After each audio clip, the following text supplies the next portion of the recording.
ఉన్న బంగారాన్ని విడిపించి ఆ రోజు ఆన్లైన్ రేటుకే మేము కొంటాం. Sharma gold company.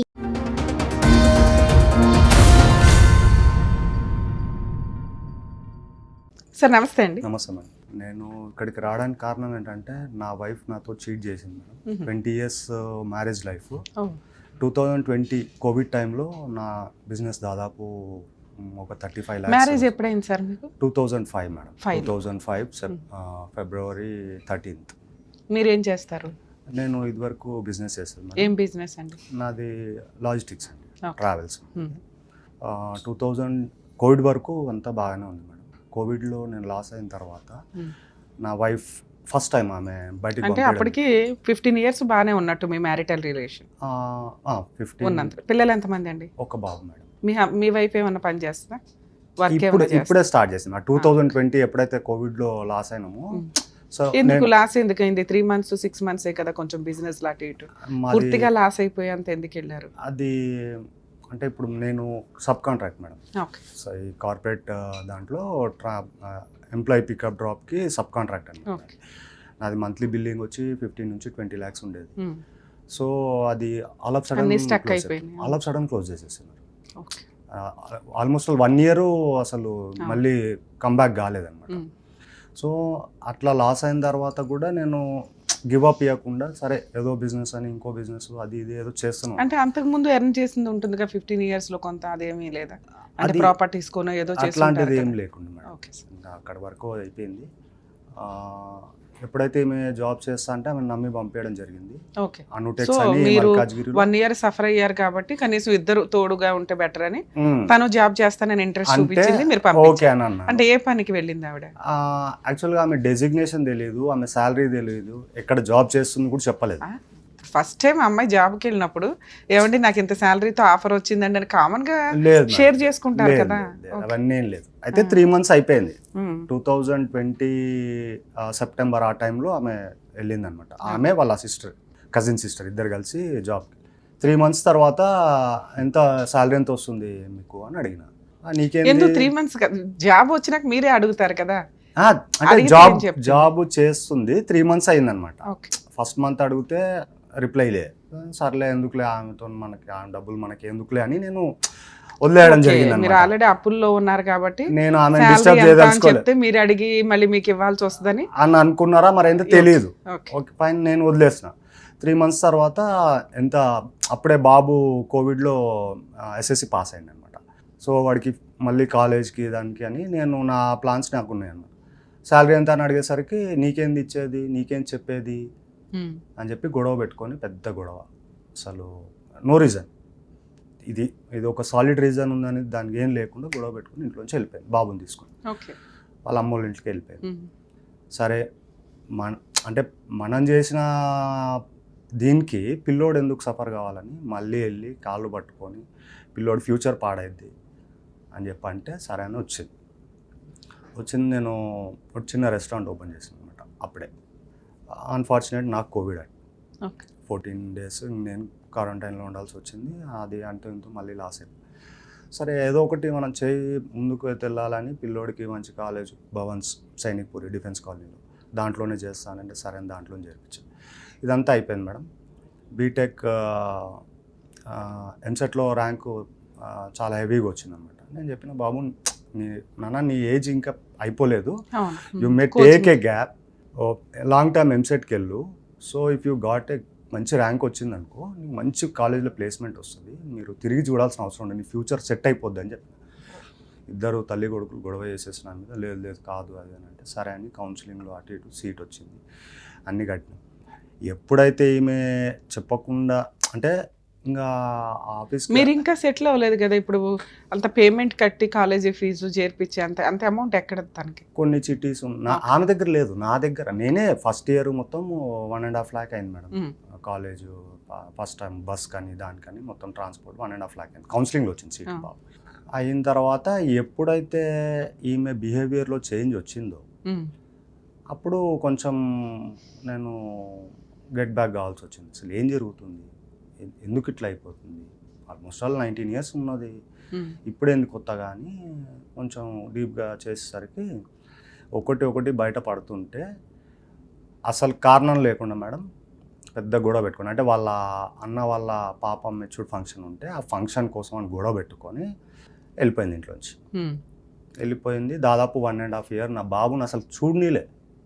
నేను కాలేజ్ దగ్గరికి వెళ్ళి మాట్లాడదాము, ఇప్పుడు నాకు ఎవ్వరు లేరు మేడం. నేను చిన్నప్పటి నుంచి మా అమ్మ 3.5 years ఉన్నప్పుడు చనిపోయింది. ఎప్పుడు వెళ్ళిపోయింది ఇంట్లో నుంచి లాస్ట్ 2024 May 29th. సరే, పిల్లోడు అయితే వయసుకు వచ్చిన పిల్లోడు, మీ బాధ కూడా అర్థమవుతుంది పిల్లాడికి. పిల్లాడు మీ వైఫ్ ఉంటాడా? లేదు, ఆమె వైఫే ఉన్నాడు. అంటే ఆయనకి నో రీజన్, అంటే ఎందుకు మాట్లాడొద్దు మా నాన్నతోనంటే ఆయనని ఎమోషనల్గా బ్లాక్మెయిల్ అండి. ఆల్మోస్ట్ 20 years నుంచి నాతో అదే చేసింది ఆమె. ఏదైనా క్వశ్చన్ అంటే ఏదైనా గట్టిగా అడిగినాం అనుకోండి, నేను వెళ్ళిపోతా, ఇంట్లో ఫోన్ పెట్టేసి వెళ్ళిపోతా. సరే, ఇప్పటికైనా తెలిసిందా మీకు ఆవిడ శాలరీ ఎంత అని? అది తర్వాత తెలిసింది. లాస్ట్ సుమారు 9,000. 9,000కి ఇన్ని పనులు చేస్తే ఎంత యాటిట్యూడ్ చూపిస్తుంది? చూపిస్తుంది అది. ఓకే, అయితే ఫంక్షన్ది గొడవ జరిగింది. వాళ్ళ పేరెంట్స్, అంటే వాళ్ళ ఇంటి ఫంక్షన్, వాళ్ళు అల్లుడుగా నాకు చెప్పలేదు. ఇప్పుడు ఆవిడ వెళ్ళే పని పలానా ప్లేస్ కని తెలుసు కదా, ఎంత శాలరీ వస్తుందో కూడా మీరు ఎస్టిమేట్ చేయలేకపోయారా? డిజిగ్నేషన్ ఎంతో నాకు చెప్పలేదండి, శాలరీ ఎంతో చెప్పలేదండి, డిజిగ్నేషన్ ఏంటో చెప్పలేదండి అంటే ఓ రేంజ్ లో ఊహించుకుంటున్నాను నేను. ఆమె అంటే సరే పలానా ఆఫీస్కి వెళ్ళింది, ఆఫీస్లో ఎంత ఇస్తారు యావరేజ్ గా? 10,000 15,000 ఎలా ఉంటది? పలానా బట్టల షాప్ లోకి వెళ్ళింది, ఎస్టిమేట్ చేసేయచ్చు మనం. డిజిగ్నేషన్ అనే అంత అంటే బాబు ఏమో మంచి జాబ్ అనుకున్నాను నేను. పోలేండి సార్, అంటే 9,000కే భర్తతో కాపురం నాశనం చేసుకుంటూ వెళ్తుందా ప్రతిసారి? అయితే అంటే నేనేమనుకున్నానంటే నాకు నేను వెళ్ళి కనుక్కోవడము అది కరెక్ట్ గా కనుక్కో అవసరంలా, మీరు ఉన్న సొసైటీలో మీకున్న సీనియారిటీకి ఎస్టిమేట్ చేయొచ్చు మనం అంటున్నా. నేను ఇంకా అంత డీప్గా ఆలోచించలేను. ఎందుకంటే నాకు మేజర్గా అంటే నాకు పేరెంట్స్ లేక నేను అమ్మమ్మ దగ్గర గ్రోన్ అప్ అయ్యి చదువుకొని నాకు నేను 20 years అసలు మీ ఇద్దరికి ఏ విషయం మీద గొడవ అవుతుంది? ఇప్పుడు 2 సార్లు వెళ్ళిపోయింది, ఆవిడని హెరాస్ చేసే వాళ్ళు ఎవ్వరూ లేరు, ఉన్నది మీరు ఒక్కళ్ళు. ఉన్న భర్త బ్యాక్గ్రౌండ్ లో ఎవ్వరు లేరు. సో ఖచ్చితంగా ఆవిడే మిమ్మల్ని చూసుకోవాలి, టేక్ కేర్ చేయాలి. అలాంటిది మిమ్మల్ని ఈ వయసులో ప్రతిసారి బ్లాక్మెయిల్ చేయడానికి రీజన్ ఏంటి? ఆమెను ఏం అడగొద్దు అంటే ఏం అడుగుతారు మీరు? ఫ్రీడమ్, మొత్తం ఫ్రీడమ్ ఇచ్చేయాలంటే. ఆమె ఎవరితోనైనా తిరిగినా ఏం అడగొద్దు. ఇంకా అంటే మెయిన్ ట్విస్ట్ చెప్పాల్సింది ఏంటంటే 2024 May 13th మనకి ఎంపీ ఎలక్షన్స్, ఆంధ్రాలో జనరల్ ఎలక్షన్స్. అప్పుడు నాకు కార్ ఉందన్నమాట, నాది ఓన్ కార్ ఉంది. ఎలక్షన్ కమిషన్ నుంచి నాకు ఒక 5 vehicles ఎవ్రీ ఎలక్షన్ మూమెంట్లా మనకి వస్తుంది అనమాట. ఓ 5 vehicles బుకింగ్ వస్తే నా వెహికల్ కూడా తీసుకొని నేను అరకు వెళ్ళాను. ఎలక్షన్ 10th రోజు వెళ్ళాం. ఆ రోజు నైట్ నేను 13th రోజు ఎలక్షన్ ఫినిష్ అయిపోయిన తర్వాత నైట్ సార్ అన్నారు వెళ్ళిపోదాం ప్రవీణ్ అంటే వచ్చేస్తున్నాము. వచ్చేప్పుడు ఫోన్ చేసిన, నైట్ ఇంటికి వచ్చేస్తున్నా అయిపోయింది అని చెప్పి. ఆ రోజు నైట్ ఇంటికి వచ్చి చూసరికి లేదు ఇంట్లో. ఎన్నింటికి వచ్చారు? నేను ఆల్మోస్ట్ 2:30 అయింది మేడం. Mid night 2:30. అక్కడ సాయంత్రం 6:30కి బయలుదేరాం. అక్కడ అరకులో. పిల్లాడు ఉన్నాడా? పిల్లోడు ఉన్నాడు, పడుకొని ఉన్నాడు. మరి పిల్లోడిని లేపి అడిగినా తెలుస్తుంది. డోర్ ఎవరు తీస్తారు? పిల్లోడే తీస్తాడు మీకు? మిడ్ అంటే కరెక్ట్ మిడ్ సమ్మర్ కదా, బాబు కూలర్ పెట్టి పడుకున్నాడు. లేపితే కూడా లేవలేదు. ఫోన్ చేస్తే ఫోన్ స్విచ్ ఆఫ్ ఉంది.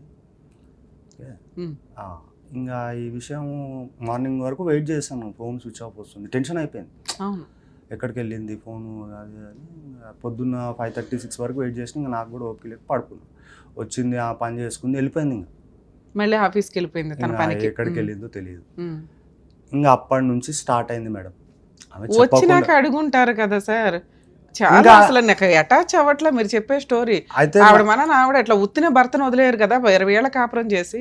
అదే కదా మేడం, ఇప్పుడు ఏది అడిగినా గానీ అడిగితే సమాధానం చెప్పాలి కదా, చెప్పకుండా ఎందుకుంటారు? ఆ 13th తర్వాత 1 week తర్వాత సండే రోజు టైం దొరికింది. మిడ్ నైట్ ఎక్కడికి వెళ్ళిందో చెప్పకుండా ఉండరు కదా సార్.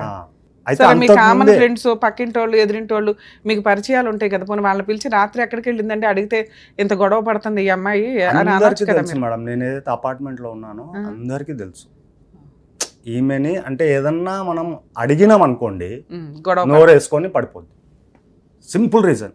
సరే, మార్నింగ్ లేచినాక మీ అబ్బాయిని అడిగారా? కాలేజ్కి వెళ్ళిపోయాడు. నేను నైట్ అంతా మీ దగ్గర ఏది ఆన్సర్ లేదేంటి సార్? సరే, తర్వాత ఇంకా అప్పటి నుంచి అడిగి మళ్ళీ 1 week తర్వాత ఏంది అసలు ఎక్కడికి వెళ్ళినావు ఆ రోజు నైట్ అంతా లేవనంటే ఇంకా స్టార్ట్. నేను ఎందుకు లేను, నేను ఇక్కడే ఉన్నా.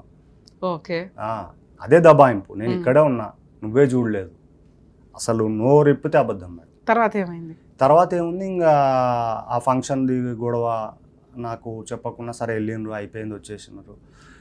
వచ్చిన తర్వాత ఇద్దరు బాబుకి కాలేజ్ నుంచి ఫోన్ చేస్తున్నారు, సార్ బాబు రావట్లేదు కాలేజ్కి అది అని అంటే, బాబుకి ఫోన్ చేసి ఏమైందన్న ఇంకా కాలేజ్కి వెళ్తలేవు అంటే, లేదు పాప వస్తున్నాం ఇంటికి అన్నాడు. ఫంక్షన్ అయిపోయి 3 days అయింది, వచ్చిండు.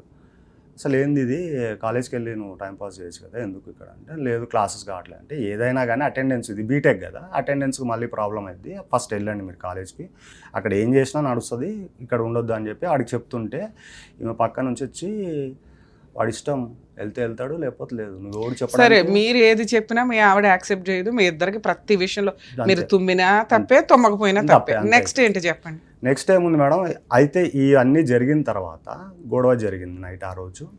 ఇంకా వాళ్ళని అంటే ఈ 20 yearsలో కొట్టింది లేదు మేడం, ఏ రోజు చెయ్యి చేసుకుంది లేదు. నేను లిటరల్గా 13.5 years 14 years అవుతుంది, బాబు పెద్దగా అవుతున్నాడు. అంటే నేను తాగేది కూడా మానేసిన అనమాట, పిల్లోడు పెద్దగా అవుతున్నాడు, ఇక్కడ నన్ను చూసి ఇంపాక్ట్ అవుతుంది. మీరు డ్రింక్ కూడా చేసేవాళ్ళు? 13 years అయింది మేడం. మానేసా? మానేసి పిల్లోడు పెద్దగా అవుతున్నాడు, వాడెక్కడ ఇంపాక్ట్ అవుతాడు నన్ను చూసి అని చెప్పి అది కూడా మానేసా. ఇవన్నీ జరిగి గొడవ అయింది, పిఎస్లో కంప్లైంట్ ఇస్తే అక్కడికి వ్యక్తి వస్తాడు అనమాట, ఒక అతను పోలీస్ స్టేషన్కి. నీకేం ప్రాబ్లమ్స్ ఉన్నాయో రాసేసాయి, డివోర్స్ ఇచ్చేసాయి, నేను చూసుకుంటాను. ఎవరా వ్యక్తి? అప్పటి వరకు కూడా తెలియదు నాకు. ఓకే.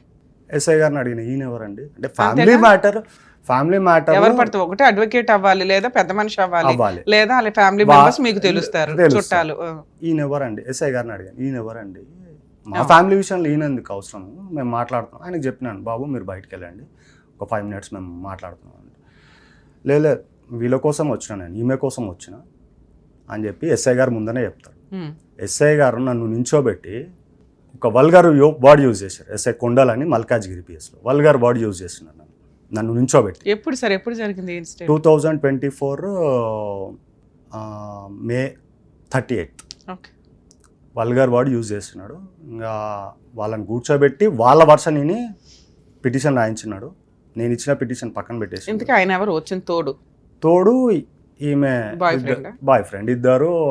దాదాపు 2020 ఎప్పుడైతే నేను ఈమెను క్వశ్చన్ చేయడం మొదలు పెట్టినానో అప్పటికే వాడు ఫ్రీగా డ్రెస్లు ఇస్తాడంట. అదే అనుటెక్స్లో జాబ్ చేస్తాడు వాడు, పర్చేజర్ అనమాట. సో అదేంది శాంపిల్కి వచ్చిన డ్రెస్సులు. సో మీ మీద కేసు 498 కేసు రిజిస్టర్ చేసింది. ఓకే. తర్వాత కేసులు వేసారా? లేదు మేడం. అయితే నాకు ఈ 1.5 year ఇంకా నన్ను ఇబ్బంది పెట్టిన అనమాట. ఇబ్బంది అంటే మామూలు కాదు మేడం. అంటే వీళ్ళు ఇల్లీగల్గా ఉన్నారనేది నేను ఇంకా నమ్మలేదు అప్పటికి. నేను 19 years సంసారం చేసినాం మనం, అంత ఈజీగా నేను నమ్మలేకపోయినా. ఆల్ ఆఫ్ సడన్ ఇంకా డివోర్స్ ఇవ్వమంటే ఇయ్యనన్నది. సరే పోనీ, నేను ఇది కూడా చెప్పిన, నీకు ఇట్లనే ఉండాలనిపిస్తుంది కదా, ఉండు, బాబు నా దగ్గర పంపి, నాకు వాడే కావాలి, మీరు ఎవరితో పని లేదు, నాకు వాడే ప్రపంచం, వాడే కావాలి, నీకు నెలకు 10,000 నేను పంపిస్తాను నేను చెప్పిన. లేదు పంపాను, నీకు 50,000 మెయింటెనెన్సా, ₹1,00,000 మెయింటెనెన్స్ వేస్తా నీ మీద అని చెప్పి హరాస్ చేసింది.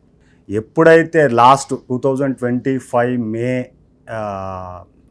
మిడ్ టైంలో ఇద్దరు రెడ్ హ్యాండెడ్గా సూపర్ మార్కెట్లో దొరికారనమాట. ఇద్దరు వాడిని కొట్టడం జరిగింది. నేను సూపర్ మార్కెట్లో ఇలా ఎందుకు ఉంటుంది సార్? అయ్యో మేడం, అది రెగ్యులర్ ప్లేస్ అంట వాళ్ళది. ఓహో, షాప్. ఇప్పుడు షాప్లో చేస్తున్నారు కదా, సూపర్ మార్కెట్లో ఏదో కూరగాయలు కొనడానికో లేదా సరుకులు కొనడానికో వెళ్తారు. లేదు వాళ్ళు మీకు అక్కడ రెడ్ హ్యాండెడ్గా దొరికేదే లేదు, ఫ్రెండ్షిప్లో వెళ్ళారని మనం అనొచ్చు. కానీ అక్కడ నేను ఎంక్వైరీ చేసిన తర్వాతనే అక్కడ అంటే వీక్లో 3 times ఇద్దరు అక్కడికి రావడము, కలుసుకోవడము, అక్కడే మాట్లాడుకోవడం. ఎందుకంటే ఇక్కడ ఆల్రెడీ ఆర్గనైజేషన్లో అందరికీ తెలిసిపోయింది వీళ్ళు ఇల్లీగల్ రిలేషన్. వీడు మొత్తం బట్టలు ఇస్తాడంట, అంటే వేసుకోవడానికి, మొత్తం పార్కింగ్లో వీళ్ళు చేసే పనులు, ఏదో పనులు అన్నీ చెప్పేస్తారు మేడం. ఎప్పుడైతే నాకు బాధ అయ్యి నేను ఆర్గనైజేషన్ అప్రోచ్ అయితే ఓనర్ గారు ఏం చేశారు, కరెక్టే అమ్మా, నువ్వు చెప్పింది కరెక్టే, మీకైతే కొంత ఎవిడెన్స్ అయితే ఉంది ఆవిడకి ఎక్స్ట్రా మ్యారిటల్ అఫైర్స్ ఉన్నాయని. పిల్లాడు మీరు ఆవిడ సపరేట్ అయిపోయి 1 year అవుతుందా? 1.5 year అవుతుంది. 498 కేసు ఒకటి రన్నింగ్ లో ఉంది.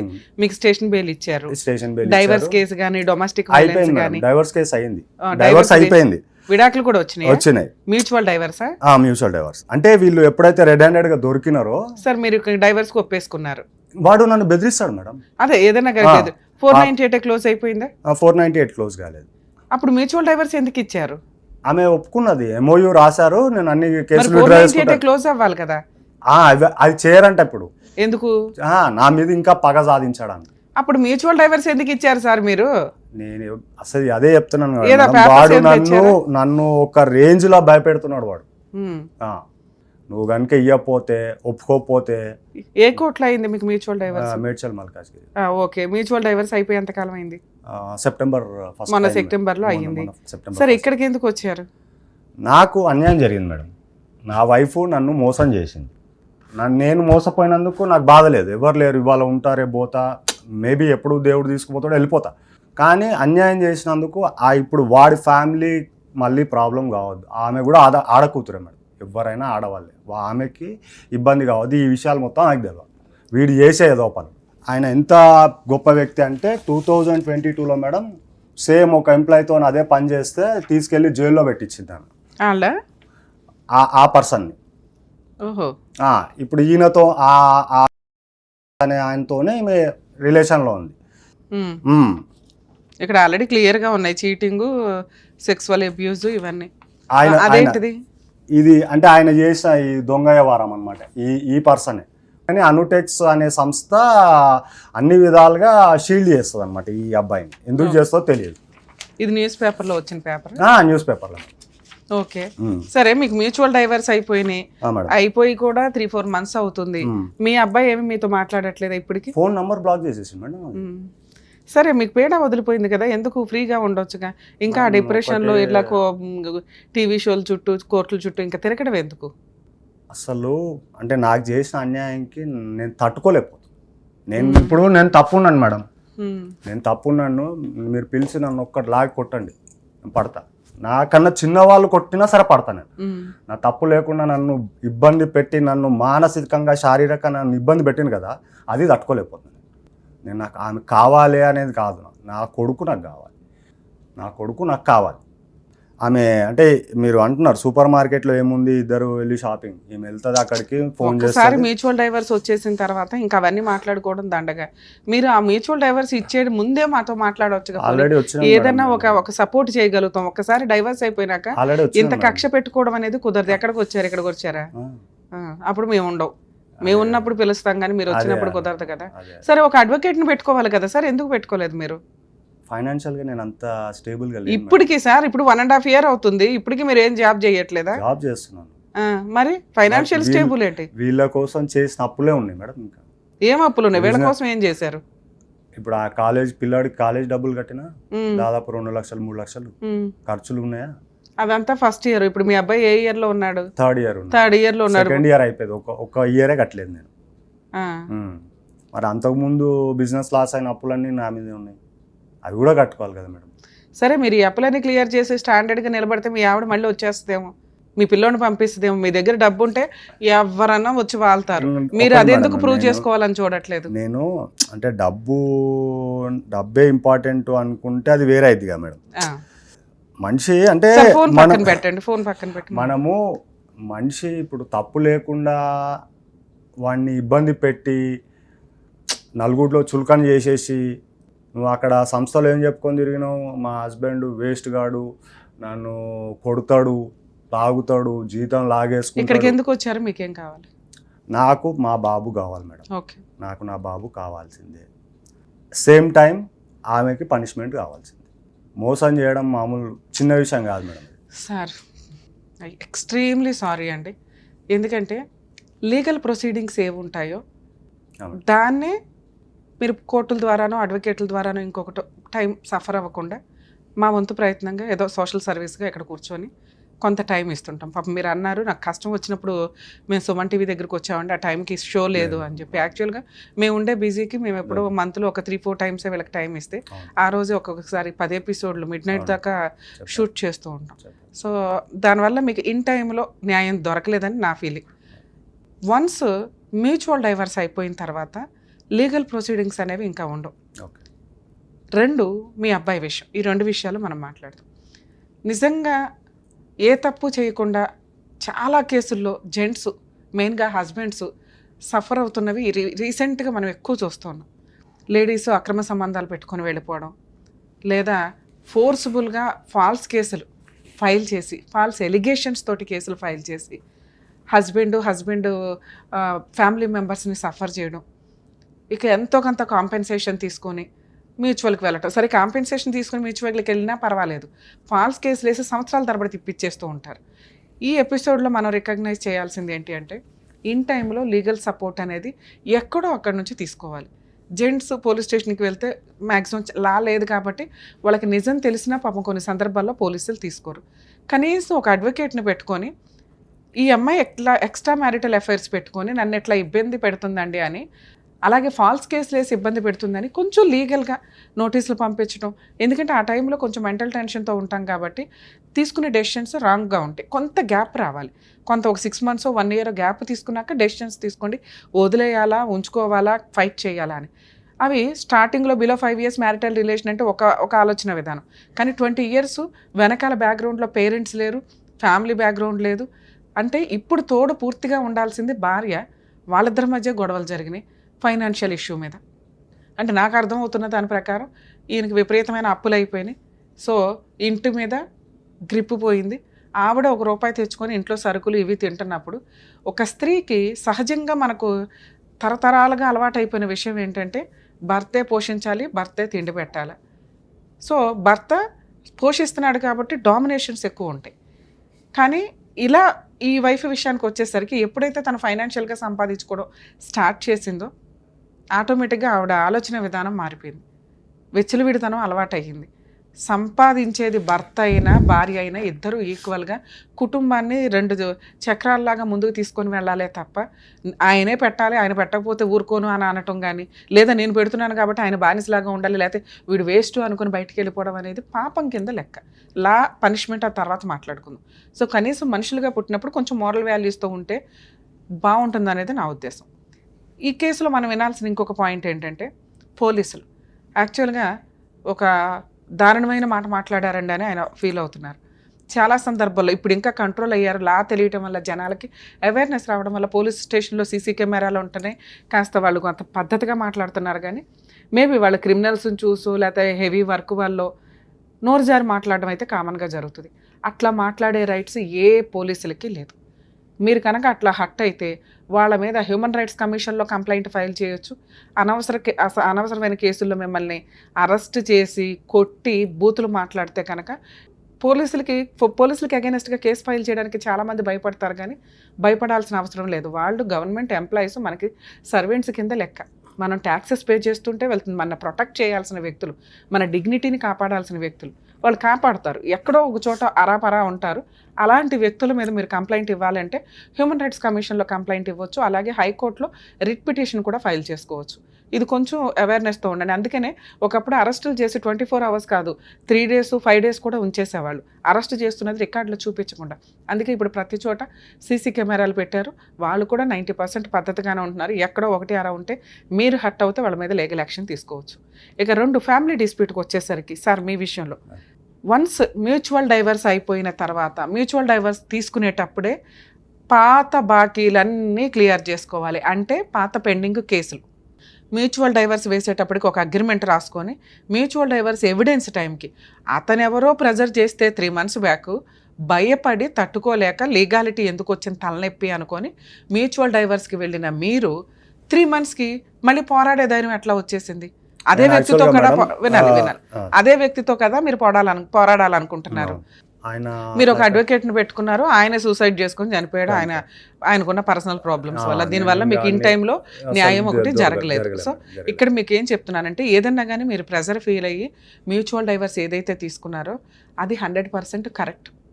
ఎందుకంటే రాను అనే ఒక స్త్రీని బలవంతంగా ఈడ్చుకొచ్చి మీ పక్కన కూర్చోపెట్టడం కుదరదు. తప్పు చేసి వెళ్ళిపోయింది కదండి, ఆవిడకి పనిష్మెంట్ పడాలంటే కర్మ ఇండియాలో ఎక్స్ట్రా మ్యారిటల్ అఫైర్స్కి పనిష్మెంట్ లేదు. మీ తిరుగులు మీ తిరగడని ఆ సెక్షన్ ఎత్తిపడేశారు. మరి అది ఏమన్నా ఏదో రోజు రియలైజ్ అయ్యి మళ్ళీ ఇంప్లిమెంట్ చేస్తే తప్ప అప్పటిదాకా ఇలా వెచ్చలవిడిగా తిరిగే జెంట్స్ తిరుగుతూనే ఉంటారు, తిరిగే లేడీస్ తిరుగుతూనే ఉంటారు, సంసారాలు నాశనం అవుతాయి. జనాలందరూ కూడా వినాలి సార్, జనాలందరూ కూడా ఎవరికి వాళ్ళు ఇండివిజువల్ లైఫ్ అనే దాని మీద వెచ్చలవిడిగా తిరుగుతున్నారు ఈ రోజున. ఎవరిని మనం మాట్లాడడానికి లేదు, మన జాగ్రత్తలో మనం ఉండడం తప్ప. 2, మ్యూచువల్ డైవర్స్ ఇచ్చే టైంకే మీరు 498 కేసు కూడా క్లోజ్ చేయించుకొని ఉంటే ఈరోజు వాళ్ళెవరో మీరెవరో. సో వన్స్ మ్యూచువల్ డైవర్స్ అయిపోయినాక ఆవిడ మీ ఇంటి మీదకి వచ్చి గొడవ పడితే తప్ప మీరు ఆవిడ మీద ఎటువంటి కేసులు వేయటం కుదరదు. అందుకనే మేము హెల్ప్ చేయలేమండి అంటున్నాం. చట్టమే లేనప్పుడు నేను వచ్చి ఏం కేసు వేస్తాను, రమ్య గారు మీకు తెలియదా అంటారు. అదే చట్టం ఉండి మీరు మ్యూచువల్ డైవర్స్ ఇవ్వకుండా ఉంటే ఈరోజు మీ ఆవిడతో నేను ఫోన్ మాట్లాడి అతనితో ఫోన్ మాట్లాడేదాన్ని, ఏంటయ్యా ఏంటని. మీ గురించి ఏదో ఎంత చెప్తారు వాళ్ళు, వాళ్ళ గురించి మీరు ఎంత చెప్పారు కాబట్టి కామన్గా ఈ 2 ఏదైతే మాట్లాడతామో మనం కౌన్సిలింగ్ ద్వారానో లేకపోతే మీకు ఏదైనా పూర్తి న్యాయం చేయడము, పిల్లాడి విజిటేషన్ రైట్స్ ఇప్పించడం, ఇట్లా ఏదో కండిషన్లు పెట్టేవాళ్ళం. సో ఇప్పుడు ఆ స్టేజ్ లేదు. ఆవిడ మీ మీద ఏ కేసులు వేయడానికి లేదు. మీరు ఆవిడ ఇంటికి వెళ్ళి గొడవ పడితే తప్ప, ఆవిడ గురించి బూతులు స్ప్రెడ్ చేస్తే తప్ప పర్సనల్గా వైఫ్ అండ్ హస్బెండ్ అనే కేసులు వేయడానికి లేదు. ఆ ఉన్న 498 కేసు కూడా మీరు మ్యూచువల్ డైవర్స్లో రాసుకొని ఉంటారు. ఈసారి జడ్జి గారి దగ్గర అది పెడుతూ ఉండండి, ఎవిడెన్స్లు తీసేసి కేసు క్లోజ్ చేయడానికి అవకాశం ఉంది. ఇక బాబు విషయానికి వస్తే మీ అబ్బాయి మేజర్, మీ అబ్బాయి మీద ఎటువంటి చట్టం ఇంప్లిమెంట్ అవ్వదు. తండ్రితో ఉండు, తల్లితో ఉండు, తండ్రితో మాట్లాడు, తల్లితో మాట్లాడు అని చెప్పేవి. అలా నా కొడుకు నాతో మాట్లాడాలండి అని మనం ఏ కోర్టుకి కూడా వెళ్ళలేం. ఈరోజు నేను మీ అబ్బాయితో ఫోన్లో మాట్లాడాను అనుకోండి, వెళ్ళి మీ వైఫ్కి చెప్తాడు, ఆవిడ మళ్ళీ వెళ్ళి ఆవిడ బాయ్ ఫ్రెండ్కి చెప్తుంది. ఆయన వచ్చి ఎరా నీ మ్యూచువల్ డైవర్స్ ఇప్పించిన తర్వాత మళ్ళీ పిల్లాడి విషయంలో ఇది చేస్తున్నావా. పిల్లాడికే ఊహ తెలిసి ఇది 3 months, మేబీ ఇంకో 1-2 years అయితే పిల్లాడు రియలైజ్ అవుతాడు ఎవరు ఏంటి అని. బయట వ్యక్తి సొంత నాన్న. అలా పిల్లాడు రియలైజ్ అయ్యి నాన్న ఎలా ఉన్నావు అని అడిగే టైంకి మీరు కొంచెం ఈ అప్పులు తీర్చుకొని ఈ మెంటల్ టెన్షన్ నుంచి బయటపడి సైకలాజికల్ డిప్రెషన్ ఏదైతే ఉందో అది కొంచెం అవాయిడ్ చేసుకొని ఫైనాన్షియల్గా మీరు సెట్ అయితే ఖచ్చితంగా మళ్ళీ వీళ్ళిద్దరు మీ వెనక వస్తారని నేను అనుకుంటున్నా. ఇక్కడ మీకు నిజంగా న్యాయం చేయాలంటే మీకు మీరు చేసుకోవాల్సిన ప్రొసీడింగ్స్ లా ప్రకారం ఫెసిలిటీస్ లేవు. ఆ అతని మీద మనం ఎటువంటి యాక్షన్ తీసుకోలేము, ఎందుకంటే ఈవెంట్నే కట్ చేసుకున్నాక అతని మీద ఏమీ చేయడానికి లేదు. వీళ్ళు ఎవరన్నా మీకు థ్రెట్టింగ్ కాల్స్ చేస్తే రికార్డ్ చేసి పెట్టండి.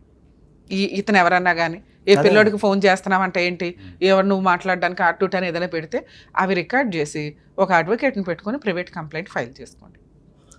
మేడం యాక్చువల్గా వీళ్ళిద్దరి విషయము ఇట్లా రెడ్ హ్యాండెడ్గా దొరికినారు సూపర్ మార్కెట్లో అని వాళ్ళ పేరెంట్స్కి మాట్లాడదామని పోతే వాళ్ళు ఇట్లా ఇంజూరీ చేశారు. సార్ మీకేం చెప్పాను, మ్యూచువల్ డైవర్స్ కాకముందు మేడం అయిన తర్వాత ఇవేవి మాట్లాడుకునే రైట్స్ మీకు లేవు. అలా మాట్లాడితే ఆవిడ గౌరవానికి భంగం కలిగినట్టు లెక్క. అంతకుముందు జరిగిన విషయంలో మీకు అంత దెబ్బ తగిలితే మీరు క్రిమినల్ కేసు వేసుకోలేకపోయారు. వేసాను మేడం, వేస్తే అదే చెప్తున్నాను మీకు పాయింట్. దానికే సెటిల్మెంట్కి వచ్చారు వాళ్ళు, నీ అంతు తేలుస్తాం ఆ టూట్ అని. మీకు ఆల్రెడీ వెనకాల బలగం లేదు, దీనివల్ల మీరు ఏదో ఒకటి ముందు పేడ వదిలితే చాలలేదు. మీకు అదే చెప్పా, ఇన్ కేస్ ఆ టైంకి నేనున్నా మీకు అన్ని కేసులు సెటిల్మెంట్ చేసి మ్యూచువల్ డైవర్సే ఇప్పిస్తాం. వాళ్ళకి పనిష్మెంట్ పడేదాకా పోరాడం మనం మిమ్మల్ని, ఎందుకంటే 3 to 5 years పడతాయి. అప్పుడైనా ఫైనల్ దేనికి, మ్యూచువల్ డైవర్స్కే. ఆ మ్యూచువల్ డైవర్స్ ఆఫర్ అయితే మీకు ముందే వచ్చేసింది. దేనివల్ల వచ్చింది, మీరు వాళ్ళ ఇంటికి వెళ్ళటం, ఆవిడ పరువు తీయడం, ఇవన్నీ చేస్తుంటే అమ్మో ఈయన ఎట్లయినా కానీ మన పరువు తీస్తాడు, దానికంటే ఫ్రీగా మ్యూచువల్ డైవర్స్ ఇచ్చేయడం బెటర్ అని ఇచ్చేసింది. మీకు ఈ మ్యూచువల్ డైవర్స్ వాల్యూ ఈరోజు తెలియదు, కానీ ఒక స్టేజ్ తర్వాత ఓకే ఫ్రీగా తీసుకోవడం వల్ల ఫాల్స్ కేసుల నుంచి బయటపడ్డాను రా బాబా అని అనుకోండి. ఆ ఉన్న 498 కేసు కూడా అది ఆటోమేటిక్గా క్లోజ్ అవుతుందండి మీరు కొంచెం రెగ్యులర్గా వెళ్తూ ఉంటే. సరేనా, ధైర్యంగా ఉండండి sir. Thank you. Mutual divorce తీసుకునే లోపే పాత ప్రీవియస్ కేసెస్ ఏమైనా అలాగే భవిష్యత్తులో కేసెస్ ఏమైనా అన్నీ కూడా మ్యూచువల్ డైవర్స్ ఆర్డర్స్ లోపే క్లోజ్ అవ్వాలి. లేదా దానికి సంబంధించి ఒక MOU రాసుకొని ఉంటే కొన్ని సందర్భాల్లో మ్యూచువల్ డైవర్స్ ఆర్డర్ కాపీతోటి 498 క్లోజ్ చేయడం అనేది జరుగుతూ ఉంటుంది. ఇవి పర్ఫెక్ట్గా ఉండేలాగా చూసుకోండి. ఒక అగ్రిమెంట్లో ఉన్న కండిషన్స్ ఇంప్లిమెంట్ అవ్వకపోతే ఆ మెమో ఆఫ్ అండర్స్టాండింగ్ తోటి వాళ్ళ మీద చీటింగ్ కంప్లైంట్ వేయడానికి పనికొస్తుంది. అలాగే ఇక్కడ జెంట్స్ విషయానికి వచ్చేసరికి నిజంగా మ్యూచువల్ డైవర్స్కి వెళ్ళటం ఎప్పుడు వాళ్ళకి బెస్ట్ ఆప్షన్. ఎందుకంటే వాటి మీద అప్పీల్ అనో లేకపోతే లోయర్ కోర్ట్స్లోనో మోర్ దాన్ 5 years ఫైట్ చేయడం అనేది చాలా ఇబ్బందికరమైన విషయం. ఈయన కేసులో కొంచెం న్యాయం జరిగినట్టే లెక్క వాళ్ళు మ్యూచువల్ డైవర్స్ ఇచ్చేసి, ఎందుకంటే వాళ్ళ పర్సనల్ లైఫ్లోకి ఈయన తొంగి చూస్తూ వాళ్ళ పరువు తీస్తున్నాడన్న ఉద్దేశంతో కాంపెన్సేషనే లేకుండా డైవర్స్ ఇచ్చేసినట్టు. కానీ మానసికంగా ఒక బాధ అనేది ఉంటుంది. ఏ తప్పు చేయకుండా వాళ్ళే ఎదురు తప్పు చేసి కేసులు వేస్తామని భయపెట్టి మ్యూచువల్ డైవర్స్ తీసుకున్నట్టు లెక్క. సో ఇట్లాంటి టైం ఉన్నప్పుడు మీరు రియలైజ్ అయ్యి అరే మ్యూచువల్ డైవర్స్ బెటర్ పేడా వదిలించుకుందామంటే హ్యాపీ, లేదా నాకు ఇంకా బాధ ఉందండి అంటే ఆ బాధ తీరే వరకన్నా ఫైటింగ్ చేయండి, లేకపోతే ఇలా డిప్రెషన్లోకి వెళ్ళాల్సి వస్తుంది. 10-20 ఏళ్ల కాపురంలో భార్య లేదు, ఉన్న ఒకగానొక కొడుకు, కనీసం ఫోన్ కూడా అటెండ్ అవ్వటం లేదు, ఏ తప్పు చెయ్యని వ్యక్తి అని మనం అనుకుంటే సరిపోదు. వాళ్ళిద్దరిని మాట్లాడితే కొంత క్లారిటీ వస్తుంది.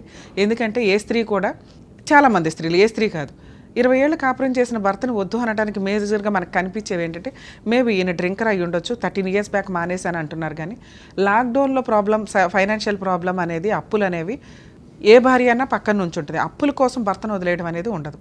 ఇతని మాటలు కానీ అనుమానం కానీ తనకే కష్టం ఉంది, ఏదైనా కానీ కాంపెన్సేషన్ లేకుండా డైవర్స్ ఇచ్చింది కాబట్టి కొంతవరకు ఆవిడ పాపని ఆవిడని వదిలేసి ఈయన కొంచెం రియలైజ్ అయితే బెటర్. పోలీసుల ద్వారా కష్టం అనిపిస్తే, అలాగే పోలీస్ స్టేషన్స్లో మీకు ఏమైనా పోలీసుల ద్వారా కష్టం అనిపిస్తే హ్యూమన్ రైట్స్ కమిషన్లో కంప్లైంట్ ఇవ్వండి, హైకోర్టులో రిట్ పిటిషన్ వేసుకోవచ్చు, లేదా హైకోర్టులో లీగల్ సెల్ అథారిటీ ఉంటుంది, వాళ్ళకన్నా మీరు కంప్లైంట్ రేస్ చేస్తే కొంచెం వాళ్ళకి క్లారిటీ అనమాట, ఏంటి ఏ పోలీసులు ఎట్లా ఉంటున్నారని. వాళ్ళ మీద సీక్రెట్గా ఎంక్వైరీలు నడిపిస్తూ ఉంటారు.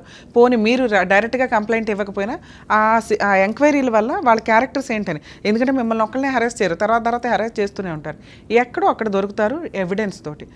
సో ఈ ప్రాసెస్లో మ్యూచువల్ డైవర్స్ తీసుకునేటప్పుడు 100% జాగ్రత్తగా ఉండడం బెటర్.